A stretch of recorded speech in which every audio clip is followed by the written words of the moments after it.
Welcome to another episode of Questions Are Answers, and today we're going to be talking about fear and how it really controls our life. If you've been following along with the podcast or YouTube channel, you've heard a lot about me talking about how thinking is the root cause of all of our suffering. And to give you a quick summary, thinking is the act of thinking about our thoughts. So any commentary that you have about whatever thoughts pop up, that's judgments, criticism, any sort of opinion that is cast upon the thought when it initially comes in, that is thinking, and that's actively engaging with our thoughts. Thinking isn't necessary, but that is the root of all of our suffering, because that's when we create conditions around just our perception of reality, and it forces us to think of the world in black and white. So if I don't do this action, then I'm worthless, or if I don't have a significant other right now, then I'm worthless. Like that's thinking. And that type of thinking is really harmful to our own mental health, our own psyche, our own soul's growth and development. So today I want to talk about why we really think so much and the root of the feeling that causes us to feel like we have to think instead of trusting our own intuition, trusting our own gut, trusting this inner guidance that we all intuitively have inside of us. So the root of feeling, I would say, of why we have to feel like we think so much is the feeling of fear. At the end of the day, the only reason why we think so much and overthink and overanalyze, criticize, judge, all of this is because we're afraid of something. And if you really think about what it is that's causing you suffering, let's say it's an event, it's a person, it's a situation, whatever it may be, if you think about bringing that back to just your own thought process, what comes up for you? There might be frustration, there might be guilt, there might be resentment, but look at the underlying feeling of what that is and what is it trying to tell you. One of my favorite ways to really help overcome the fear, it's not really overcoming fear. It's overcoming is a very interesting word because that feels like it's one and done when that's really not the case. Fear isn't really something you overcome, but actually become okay with. And fear is a physical feeling in the body. It's when our heart starts to race. It's when we get nervous. It's when we get anxious. It's when we start to perspire.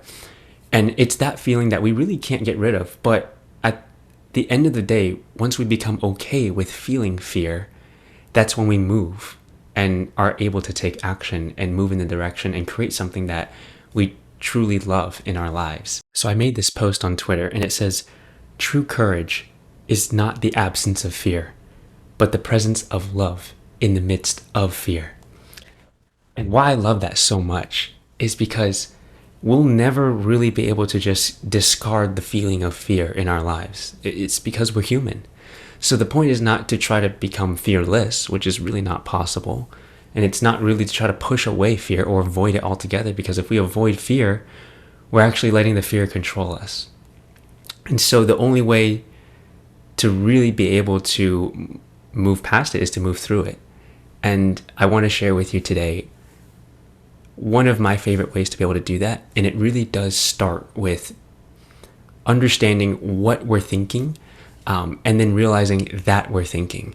So as soon as you start to realize that you're frustrated because of an event or because of something, or starting to feel suffering and pain, really dive deep and to see, what is this fear that I have underneath it? Maybe I'm mad with a friend or a colleague, coworker, or a situation.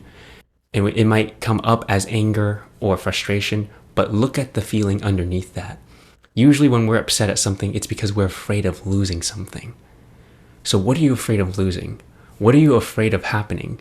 What are you afraid of that if you don't do or go through and do, what are you afraid that that means about you? And what fear does is it, like I said in the beginning, it creates conditions around our life. And it says that if I don't have a significant other right now, that means I'm worthless. So I'm afraid of not having a person with me here now because of XYZ. And that XYZ is our own thinking cast upon what that event actually is. And so when we try to create meaning and try to force a condition around what that really means about us, that's when we suffer. That's when we let fear control us. And you can even see it. Is it true that if you don't have someone right now, does that mean you're worthless? Does that mean that you're not good enough? Does that mean that you're not going to find someone in the future? None of that is necessarily true, but it feels that way if we don't understand what type of thinking is causing us to feel that way. And so once you uncover what that condition is that you've created for yourself, and most of the time it's honestly subconscious or unconscious. We don't know that we did it. When we grew up, maybe our parents had to work all the time and we didn't feel loved a lot of the time when they were working. And so what we did was we said, oh, they're not with me just because I'm not good enough, because they value work above me. And so we created this condition that says, if someone is not here present with me, then that's proof that I am not lovable. And when we're young, we don't understand that we created that. And it's not our fault. But now that we're aware of it, and now that you're aware of it, it is in our responsibility to be able to change that. And once we become aware of it, it's really hard not to be able to see the truth of it and to change it. So whenever you're starting to feel sort of suffering, any negative emotion, frustration, resentment, anger, guilt, find out what the underlying fear of that is. Go deep. And once you're able to do that, it will uncover the truth behind what you're actually thinking. And most of the time when you realize what you've been thinking and what that has been and how it's controlling you, then you'll become free of it. Because what we're not conscious of will control us until we become conscious of it. And that's when we can break free from it. So I highly encourage you to be able to sit with yourself, to know yourself, to look within, to go deep, and to know that it's okay to feel fear. It's completely normal. It's a human emotion. It's what makes us human at the end of the day. And that's the beautiful part about it. And that fear allows us and actually encourages us to look within, to find some deeper truth within ourselves, to allow us to know ourselves better than if we didn't have it at all. And so every time there is fear, it's our soul, our higher self, whatever you want to call it, giving us guidance to tell us, hey, look here. Look what's behind here. And when you become okay with feeling fear, knowing that you are safe, that you're going to be okay, and you look into that fear and you dive deep into it, you'll find out that it transforms into something beautiful, into an insight, into a realization that there's something more than what we initially thought it was. That you are more than just your thinking. You are more than just your thoughts. You're something beyond it. And it's in that moment that we want to turn that fear and transmute it into love. And usually when we have some sort of fear there, it creates, once we let go of that fear, it creates this void, this space where we can then fill it with something else. And usually a fear is driven by a lot of desperation, wanting to get out of something, but really we're also moving towards something. We love something so much, and so we're afraid of losing it too. So that's what you want to start doing, is to find ways to be able to transform this fear into love, or find out what you love so much that it's causing you a lot of fear, anger, resentment. So once you're able to do that, it is such a beautiful thing to be able to transform it on command. And once we create this space for fear, that means we also create space for love. And it's in that moment that when we start thinking so much, we're afraid of what other people think, we're afraid of what it means about us, we're afraid of all these external things. But when we let go of all those external things, the only thing that we're left with is ourselves.